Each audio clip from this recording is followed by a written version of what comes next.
This is Walk Two Moons Chapter 20, The Blackberry Kiss. That night, I tried to write the mini journal for Mr. Berkway.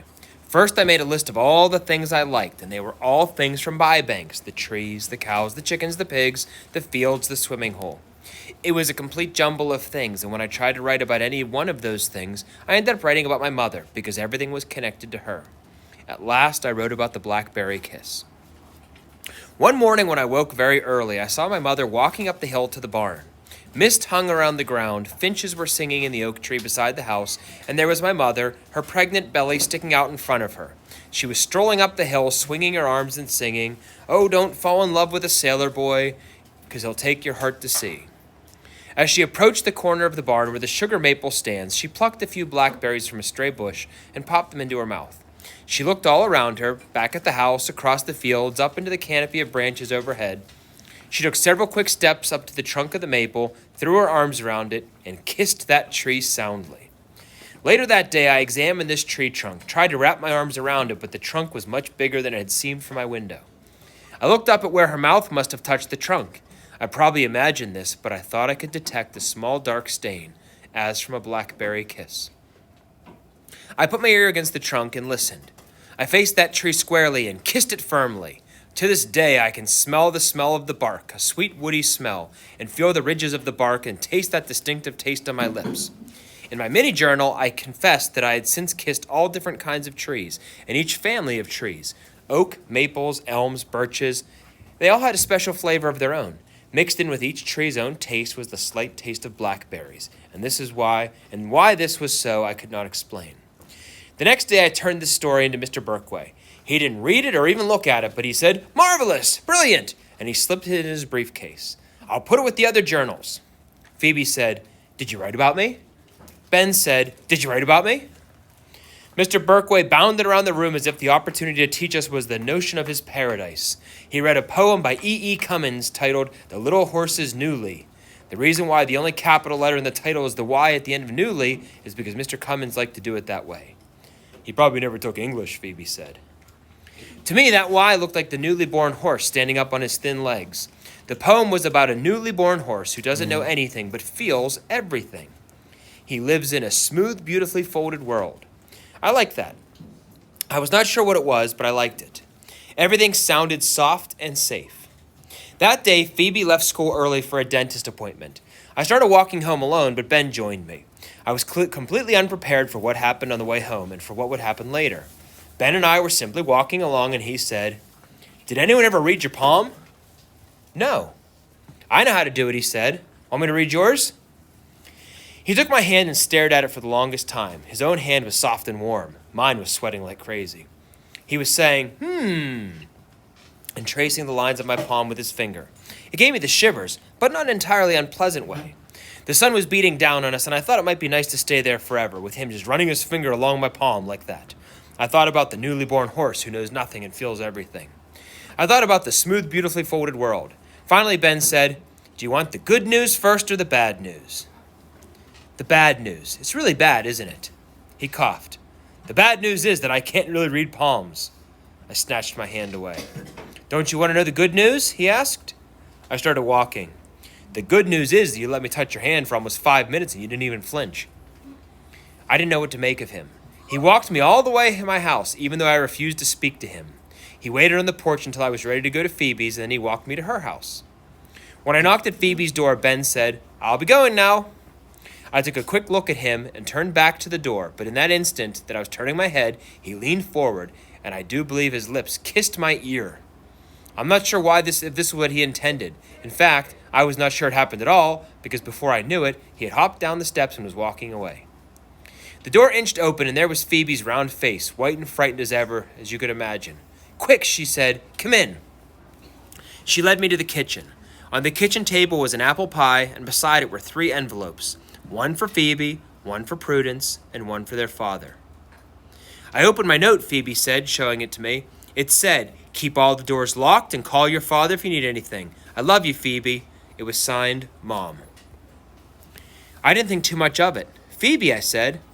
I know. It doesn't sound terrible or anything. In fact, my first thought was, well, good. She knows I'm old enough to be here by myself. I figured she was out shopping or maybe even decided to return to work, even though she wasn't supposed to go back to Rocky's Rubber until next week. But then Prudence came home and opened her note.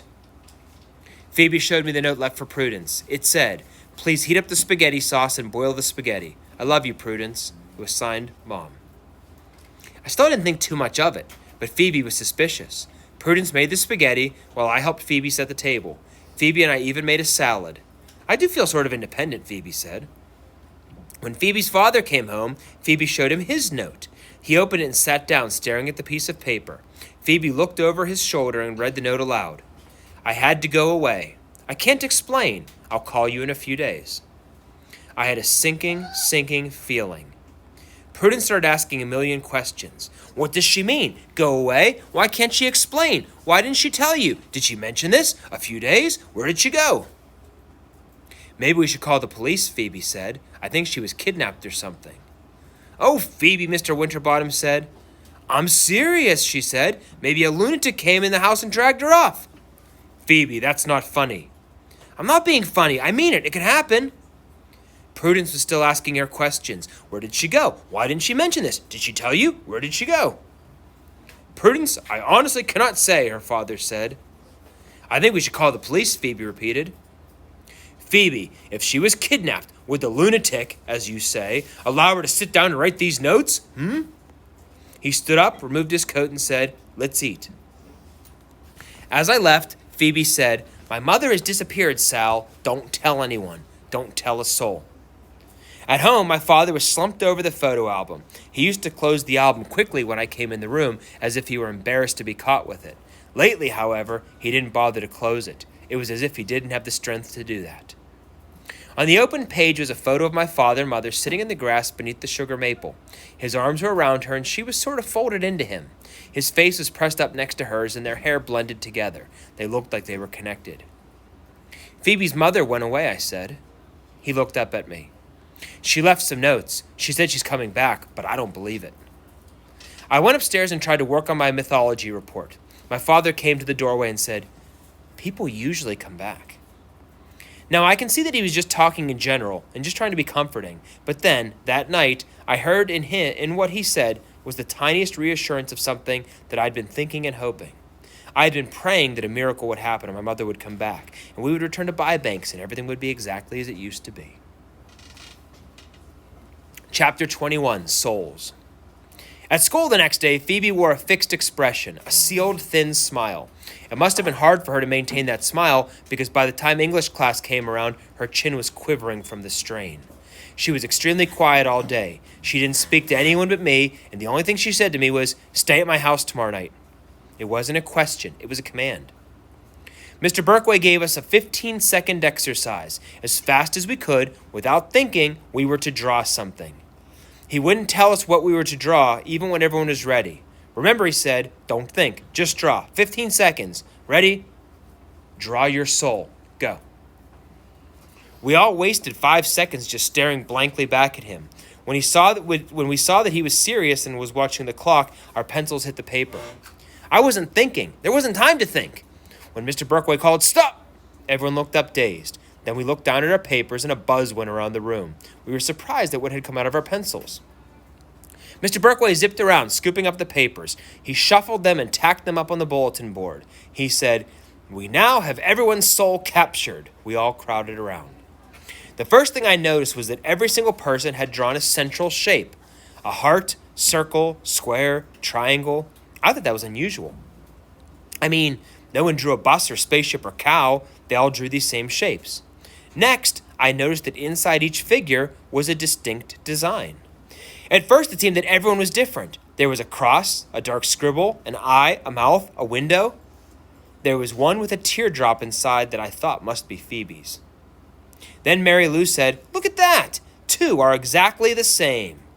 People were saying, "Geez, and wow, and whose are those?" The duplicate designs were a circle with a large maple leaf in the center, the tips of the leaf touching the sides of the circle. One of the maple leaf circles was mine. The others was Ben's.